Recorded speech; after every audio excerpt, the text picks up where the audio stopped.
Welcome to your social science class.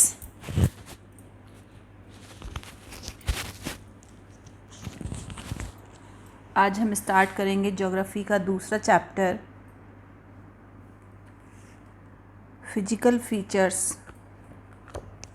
Of India. Okay, first chapter में हम बहुत कुछ देख चुके हैं और इंडिया साइज़ और लोकेशन कि इंडिया कहाँ के साइज़ में कैसा है, लोकेशंस कैसी है, उसकी कितने लॉन्गिट्यूड लैटिट्यूड पर है, इन ऑल। सो आज हम देखेंगे physical features of India. Okay, so let's start.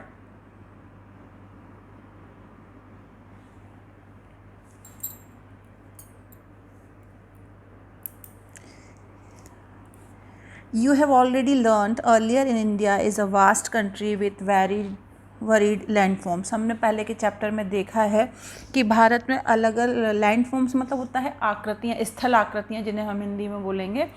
तरह तरह के लैंड फॉर्म्स हैं इंडिया में जो हमने लास्ट चैप्टर में देखे। अब उसमें से हमें ये देखना है कि हम किस what kind of terrain do you live इन, हम किस तरह के लैंड फॉर्म में रहते हैं। टेरेन मीन्स होता है भूभाग या क्षेत्र जिसमें हम रहते हैं। You live in the plains, you are familiar with the vast stretches of plain lands. अगर हम वहाँ पर मैदानों में रह रहे हैं तो वहाँ पे कई तरह के दूर दूर तक हमें विशाल मैदान देखने को मिलेंगे, ढलानें देखने को मिलेंगी, घाटियाँ देखने को मिलेंगी, रग्ड मिलेंगी, माउंटेन्स और वैलीज़ होंगी। कॉमन फीचर्स हैं ये इंडियन उसके, तो है ना। तो physical features of the earth like mountain, plains, desert, plateau and island, ये सारे जो फिजिकल फीचर हैं एक लैंड मास पर होते हैं। You must be wondering how these physical features have been formed. आपको जानना होगा ये कि ये सारे जो फिजिकल फीचर्स हैं वो किस तरीके से बनते हैं, है ना। तो ये हम इस चैप्टर में जानेंगे। ओके, सो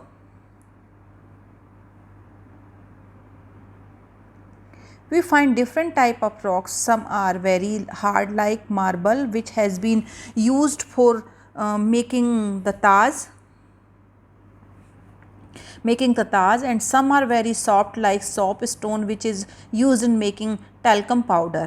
हम देखेंगे कि कुछ तरह की जो रॉक्स होती हैं, जो चट्टानें होती हैं, वो बहुत ज़्यादा ही हार्ड होती हैं, जैसे संगमरमर जिससे कि ताजमहल बना है। और कुछ जो रॉक्स होती हैं वो बहुत ही सॉफ्ट होती हैं जिससे टेल्कम पाउडर आदि बनाया जाता है। Okay, so the color of soil varies from one place to the other because soil is formed out of different type of rocks.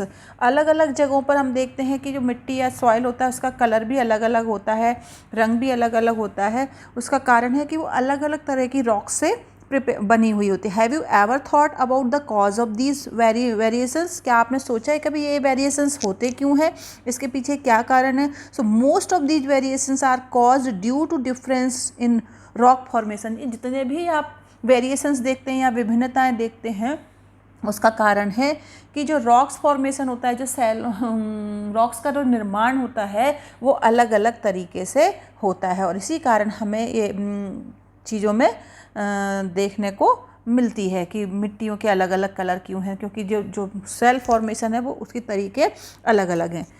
Okay,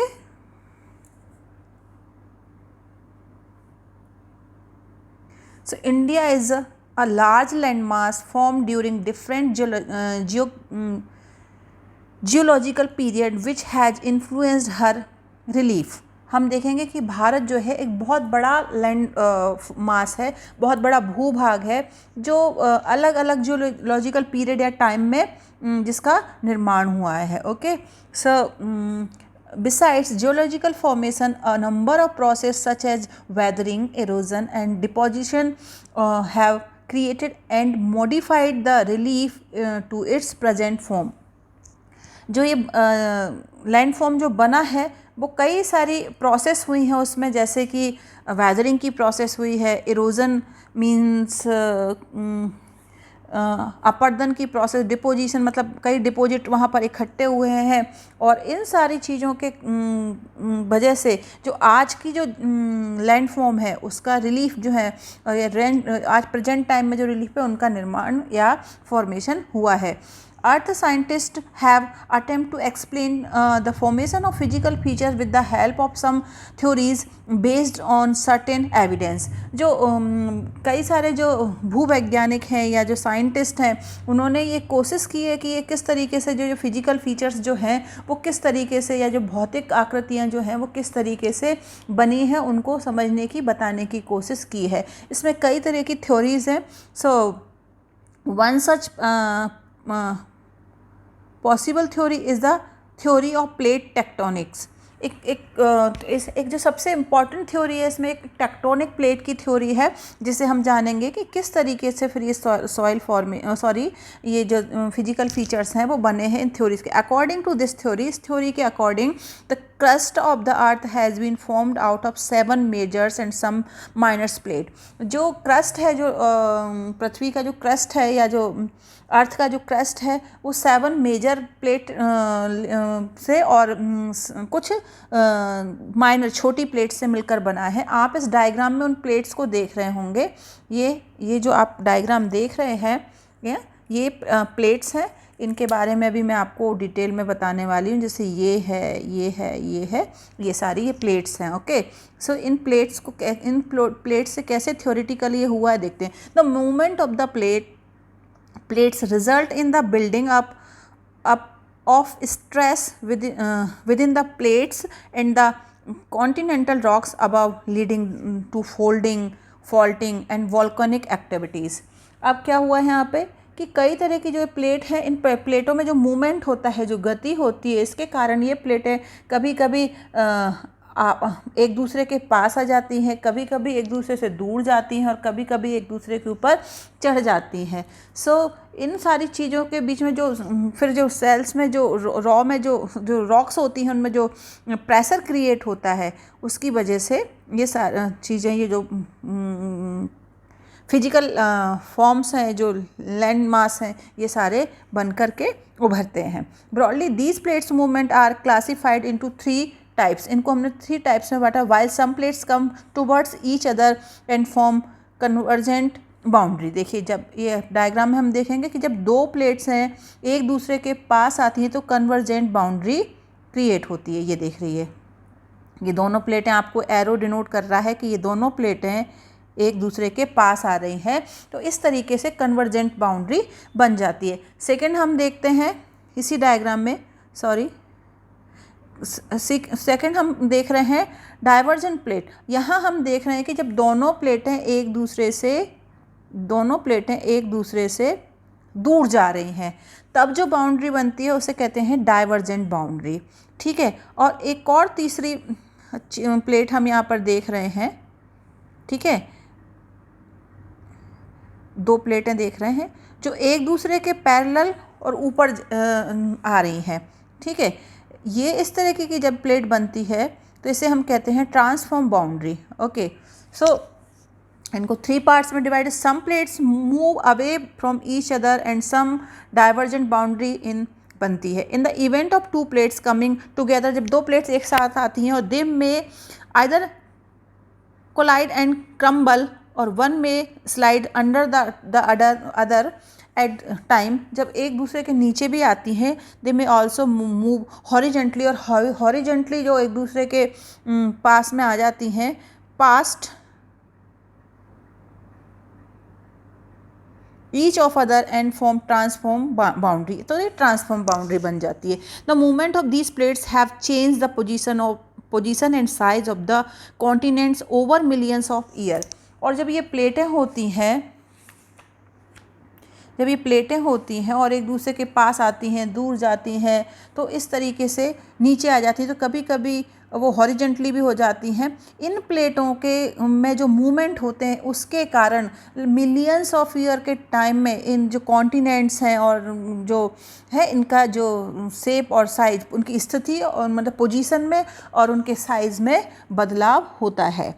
okay, सो इस तरीके से नई नई लैंड मास का फिर जो है वो बनते। Such movement have also influence the evolution of the present land form features of India. India में जो वर्तमान में जो लैंड फॉर्म फीचर्स हैं, जैसे जो प्लेन्स हैं या जो माउंटेन्स है ना, वो सारी चीज़ें इतने सालों लाखों सालों की गतिविधियों के बाद, इन प्लेटों की गतिविधियों के बाद बने हैं, जो हमें एट प्रेजेंट टाइम में दिखा रहे हैं।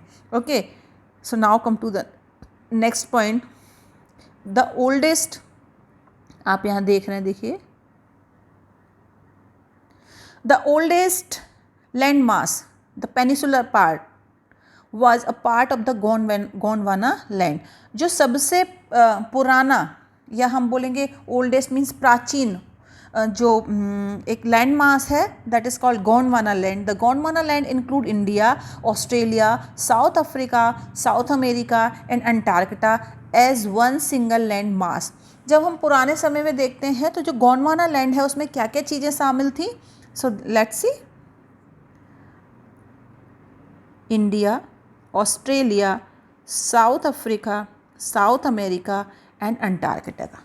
ठीक है, ये पुराने टाइम में गोंडवाना लैंड में इतने सारे पार्ट्स, जो लैंड मास था वो शामिल था।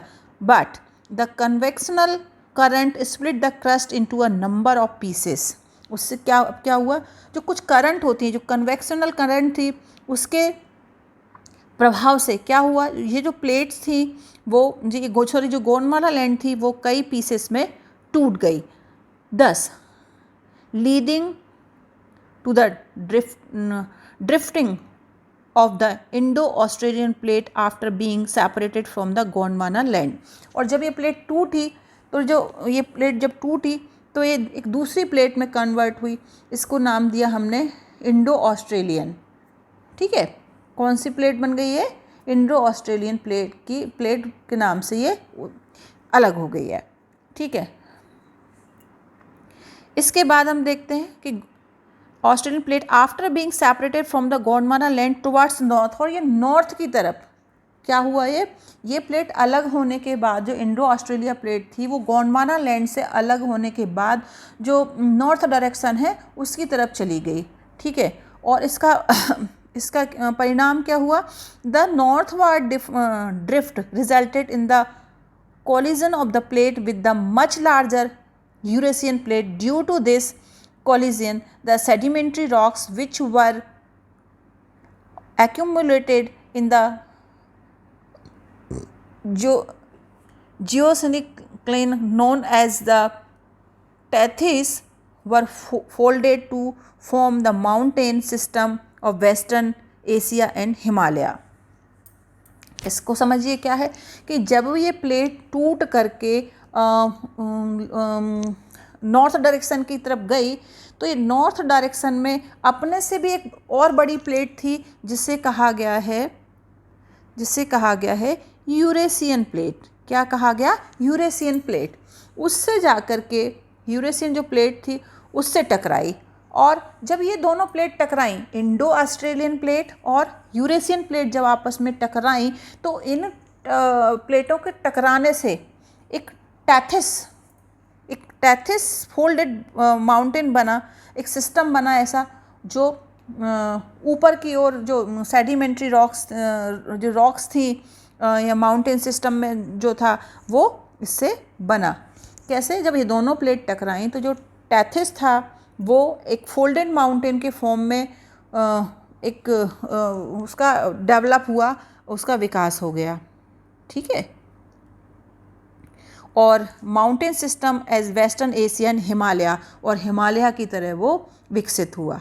हिमालय जिसे हम कहते हैं आज Himalaya. The Himalayan uplift out of the Tethys Sea and subsidence of the northern flank of the peninsular plateau resulted in the formation of a large basin. अब क्या हुआ, जब ये टैथिस हिमालय के फॉर्म में ऊपर उठा तो जो पेनिसुलर प्लेट्यू था उसका जो नॉर्दर्न किनारे थे वो नीचे की तरफ धंसते चले गए, और फिर एक बेसिन, लार्ज बेसिन का निर्माण हुआ, ये लार्ज बेसिन बना। In due course of time this depression gradually got filled with deposition of sediments by the river flowing from the mountains in the north and the peninsular plateau in the south. धीरे धीरे जो ये basin था वो जो mountain से जो north mountain से जो नदियाँ बह कर के आ रही थीं, और इसी के साथ साथ जो साउथ में जो पेनिसुलर प्लेट्यू से जो नदियाँ बह रही थीं, उनके जो सेडिमेंट्स थे वो धीरे धीरे यहाँ पर इकट्ठे होते चले गए। ठीक है, वो धीरे धीरे यहाँ पर इकट्ठे होते चले गए। A flat land of extensive alluvial deposit led to the formation of the northern plains of India. और उसका परिणाम क्या हुआ, जो नदियाँ अपने साथ वो दक्षिण की जो नदियाँ थी वो भी, और जो हिमालयन नदियाँ जिसे हम बोल सकते हैं, उत्तर से जो नदियाँ आ रही थी वो अपने साथ साथ जो सेडिमेंट्स लेके आ रही थी वो यहाँ बहती चली गई और उसको छोड़ती हुई चली गई। उसका रिज़ल्ट ये हुआ कि जो नॉर्दर्न प्लेन्स हैं उनका निर्माण हुआ, और ये नॉर्दर्न प्लेन्स जो है वो एल्यूवियल डिपॉजिट वहाँ पर बिछते चले गए और नॉर्दर्न प्लेन्स इंडिया में बन गए जो बहुत ही अधिक फर्टाइल हैं। Next, the land of India display great physical variation. जो इंडिया की जो ज़मीन है, जो भारत की जो भूमि है, वह बहुत सारे फिजिकल वेरिएशंस पाए जाते हैं, बहुत अधिक बदलाव हैं। जो जियोलॉजिकली अगर हम देखें तो peninsular plateau constitute one of the ancient land mass on the earth surface. अगर हम जियोलॉजिकल तरीके से देखें तो जो पेनिसुलर प्लेट्यू जो है वो पृथ्वी का या जो अर्थ का है वो सबसे, अर्थ सरफेस का जो सबसे एंशियंट पार्ट भी हम उसे कह सकते हैं। It was supposed to be one of the most stable land blocks. इसको पहले ऐसा सोचा जाता था कि ये सबसे ज़्यादा स्टेबल लैंड मास है। The Himalayan and the northern plains are the most recent land form. जबकि जो हिमालय है और जो नॉर्दर्न प्लेन्स है वो सबसे नए नए बने लैंड फॉर्म है। From the view point of geology, Himalayan mountains from N unstable zone. अगर हम जियोलॉजिकल तरीके से देखें, जो हिमालयन माउंटेन है वो सबसे अनस्टेबल जोन है। यहाँ पे अस्थिर, अनस्टेबल मीन्स होता है अस्थिर, जहाँ कई सारे समय समय पर परिवर्तन होते रहते हैं। ठीक है, सो from the viewpoint of geology, Himalayan mountain from an unstable zone, the whole mountain system of Himalaya represent a very youthful topography with high peaks, deep valleys and fast flowing rivers. The northern plains are formed of alluvial deposit. The peninsular plateau is composed of igneous and metamorphic rocks with gently rising hills and wide valleys. Okay, so let's सी, समझते हैं हम इसको क्या है कि अगर हम geological बात करें तो सबसे ज़्यादा अस्थिर भाग जो है क्या है, मैंने बताया आपको, अनस्टेबल पार्ट जो है वो हिमालयन पर्वत है और सबसे नया बना हुआ है। इसमें कई हाई पीक्स हैं और डीप वैलीज़ हैं, गहरी गहरी घाटियाँ, नदी घाटियाँ हैं, यहाँ पर तेज़ बहती हुई नदियाँ हैं। और जो नॉर्दर्न प्लेन्स हैं वहाँ पर जो एल्यूवियल सॉइल और सेडिमेंट्री रॉक्स, एल्यूवियल रॉक्स और जो सेडिमेंट्री रॉक्स हैं वहाँ पे जो हम यहाँ पे देख रहे हैं उनके डिपॉजिट हैं। The peninsular plateau is composed of igneous and metamorphic rocks with gently rising hills and wide valleys. और जो पेनिसुलर प्लेट्यू है इसमें जो इग्नियस और मेटामॉर्फिक रॉक्स जो हैं उनके डिपॉजिट्स होने के साथ साथ ये जो उनसे वाली कम जो प्रायद्वीप जो पेनिसुलर प्लेट्यू है वहाँ पर सेडिमेंट्री रॉक्स और इग्नियस रॉक्स के इग्नियस रॉक्स वाली थोड़ी कम ऊंची कंपैरिजन करें तो हम हिमालयन से तो कम ऊंची हिल्स हैं और वैलीज़ हैं, वहाँ पे चौड़ी चौड़ी वैलीज़ हैं, वाइड वैलीज़ हैं। ओके, तो ये हमने देख लिया कि कैसे कैसे जो मेजर फॉर्म्स हैं वो बने हैं, किस तरीके से प्लेट्स थ्योरी हमने यहाँ टेक्टोनिक प्लेट थ्योरी देख ली, हिमालयन का फॉर्मेशन देख लिया, हिमालय कैसे बना है, इसके साथ साथ पेनिसुलर प्लेट्यू, नॉर्दर्न प्लेन्स, ये सब कैसे बने ये हमने यहाँ पर देख लिया है। अब हम यहाँ पर देखेंगे नेक्स्ट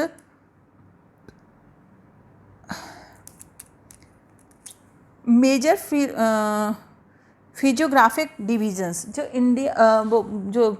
इंडिया है वहाँ का जो लैंड मास है उन्हें कितने ग्रुप्स में डिवाइड किया गया है वो हम यहाँ पर देख रहे हैं। The physical features of India can be grouped under the following physiographic divisions. One is Himalayan mountain, जो अभी हमने देखा, पढ़ा, समझा, अभी और हम डिटेल में देखेंगे।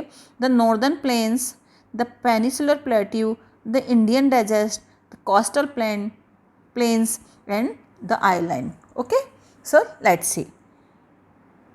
सबसे पहले हम यहाँ पे देखेंगे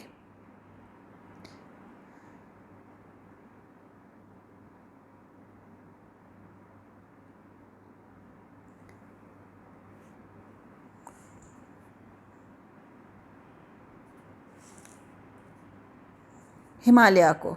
ठीक है, किसको देख रहे हैं हम सबसे पहले यहाँ पे? हिमालय को। So just a wait, Himalayan mountain. Okay, किसको देख रहे हैं हम?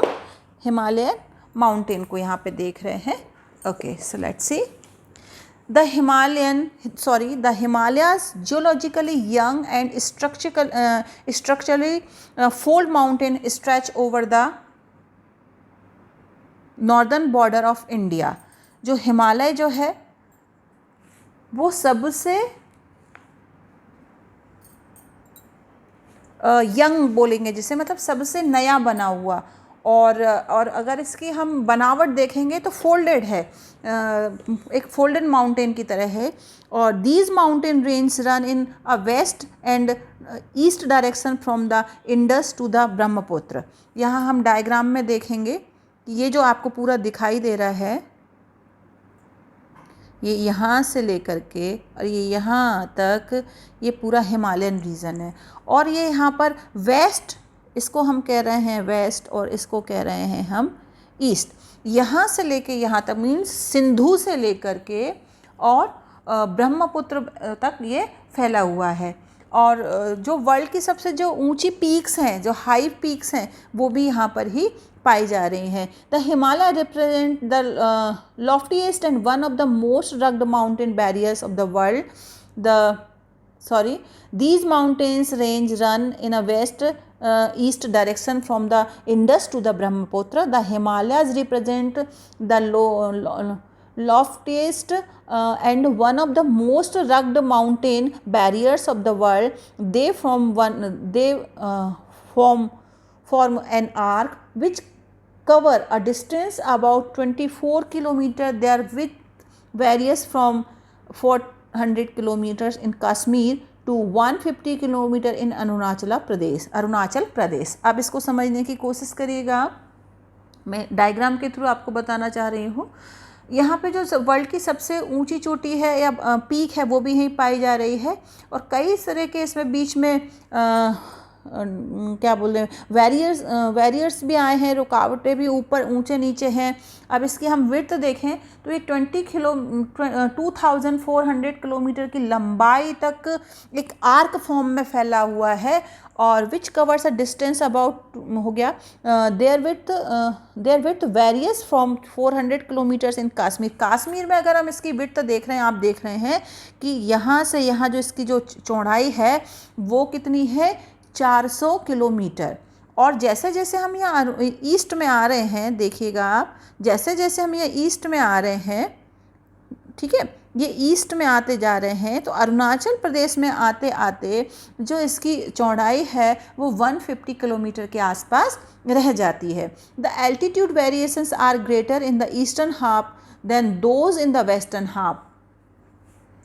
जो इसके एल्टीट्यूड्स हैं या जो इसका जो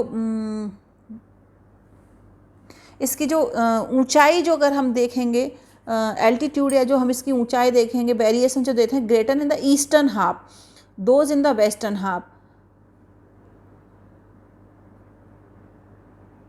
ईस्टर्न हाफ में अगर हम देखें,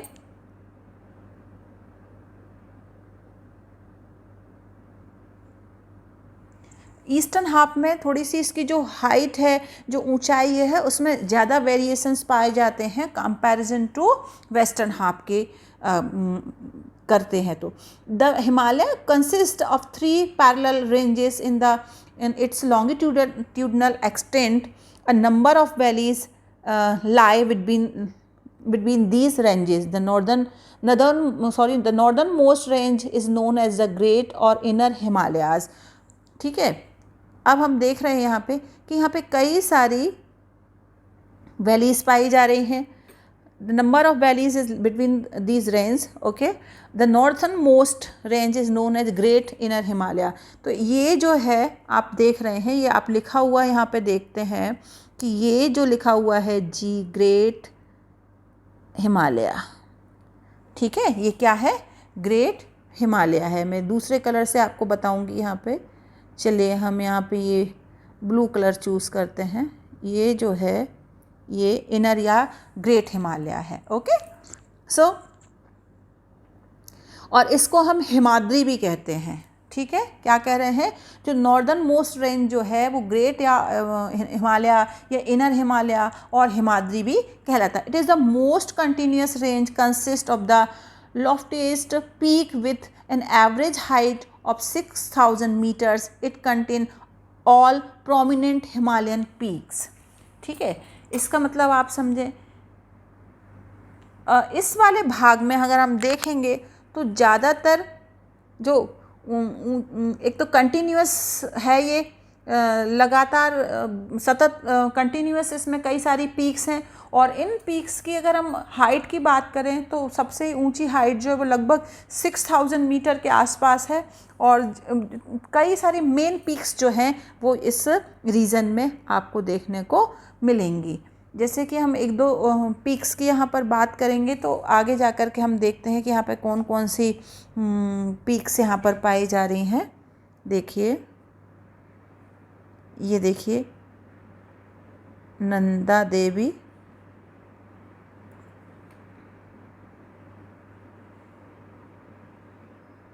ये देखिए ये नंदा देवी,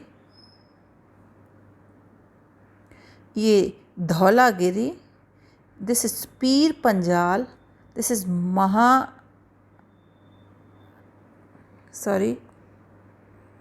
सो ये तीन ही प्रॉपर हम देख पा रहे हैं. देखिए, थोड़ा सा इसको बड़ा करने की कोशिश करती हूँ मैं.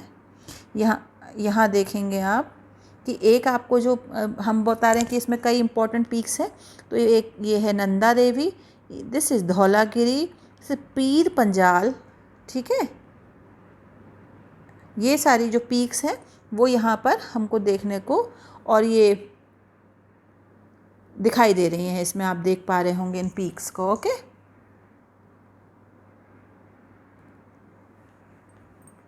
अब आ जाते हैं हम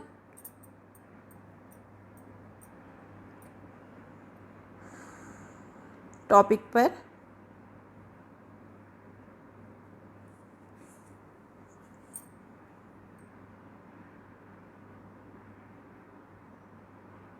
देखिए, आप नीचे भी लिखा हुआ है, the range lying to the south of the Himadri from the most rugged mountain system of known as Himachal और लेसर हिमालय.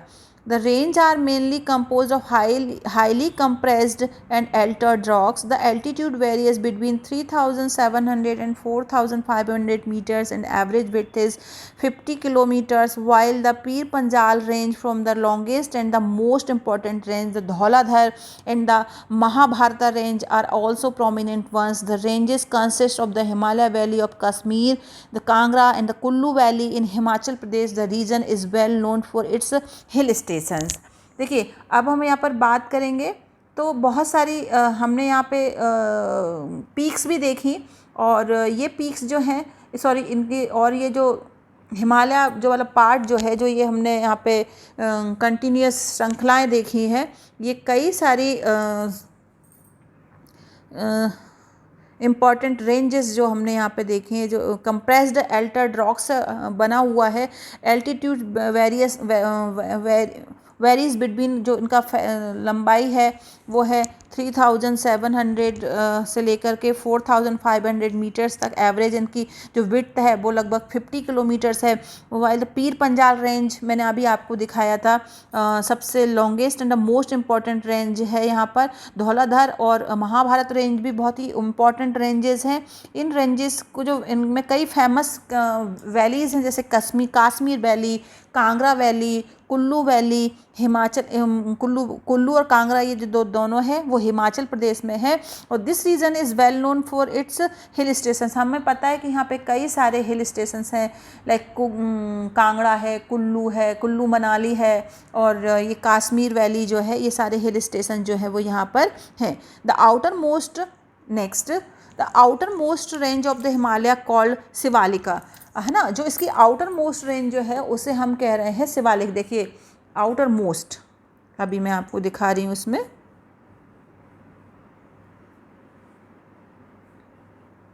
देखिए ये आउटर मोस्ट अंदर की तरफ जो है, आउटर मोस्ट जो है उस रेंज को हम कह रहे हैं शिवालिक रेंज। क्या कह रहे हैं हम? शिवालिक रेंज। ओके, सो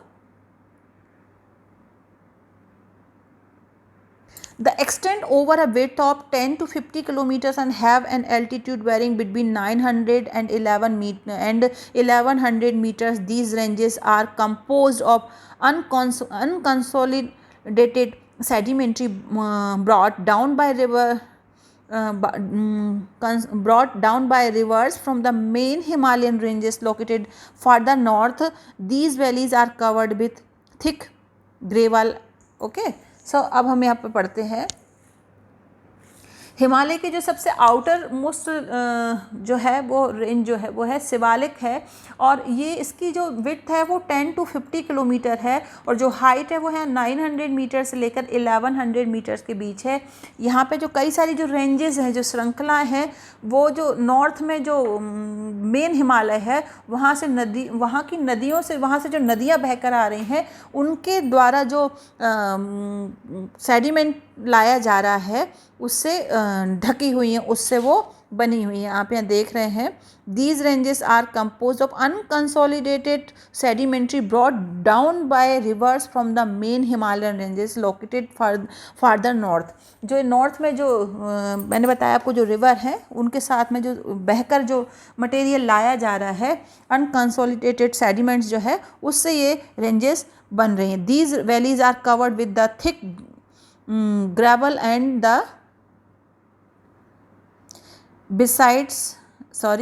alluvium। ठीक है, अब ये उन अवसादों से, अब वो बजरी या जो एल्यूवियल है, एल्यूवियल मीन्स जलोढ़ मतलब जल के द्वारा लुढ़काए कर लाई गई, बहाकर लाई गई मिट्टी का डिपॉजिट है, हम हिंदी में बोलते हैं जलोढ़, उससे बनी है। The longitudinal valley lying between lesser Himalaya and the Shiwalik are known as Duns. ठीक है, जो निचला हिमालय है और जो शिवालिक है रेंज जो है, उसके बीच में कुछ लॉन्गिट्यूडनल वैलीज़ हैं जिन्हें हम दून के नाम से जानते हैं, और जिसमें कुछ important like that Dehradun, Kotli Doon, पाटली दून, इन नाम से इन दून्स को हम जानते हैं। Okay, so now come to the next. Besides the longitudinal division, the Himalayas have been divided on the basis of region from west to east. Himalaya जो है वो लॉन्गिट्यूडनल डिवीज़न के आधार पर हम उसको वेस्ट टू ईस्ट दो भागों में बांटते चले आ रहे हैं। वो है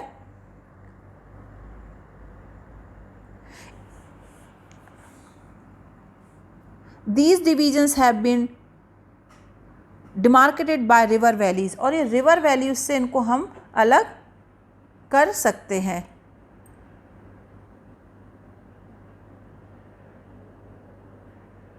जो नदियाँ बह रही हैं उनकी जो वैलीज़ हैं उससे अपन इनको अलग कर सकते हैं। For example, the part of Himalaya lying between Indus and Sutlej has been traditionally known as Punjab Himalaya. जैसे कि हिमालय का वो रीजन जहाँ पर इंडस और सतलज रिवर जो हैं वो बहर के आ रही हैं, उस रीजन को हम पंजाब हिमालय कह रहे हैं। But it is also known regionally as Kashmir and Himachal Himalaya from west to east respectively.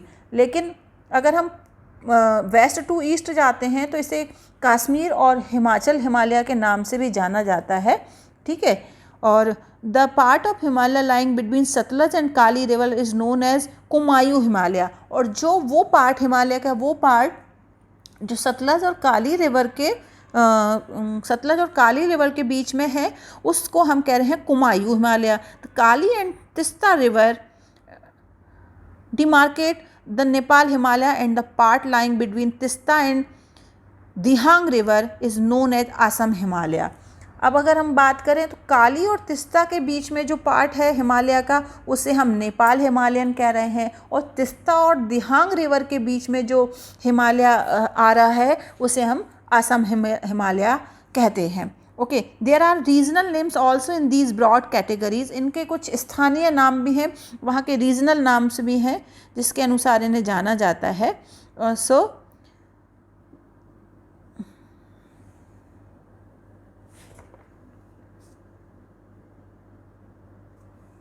Next,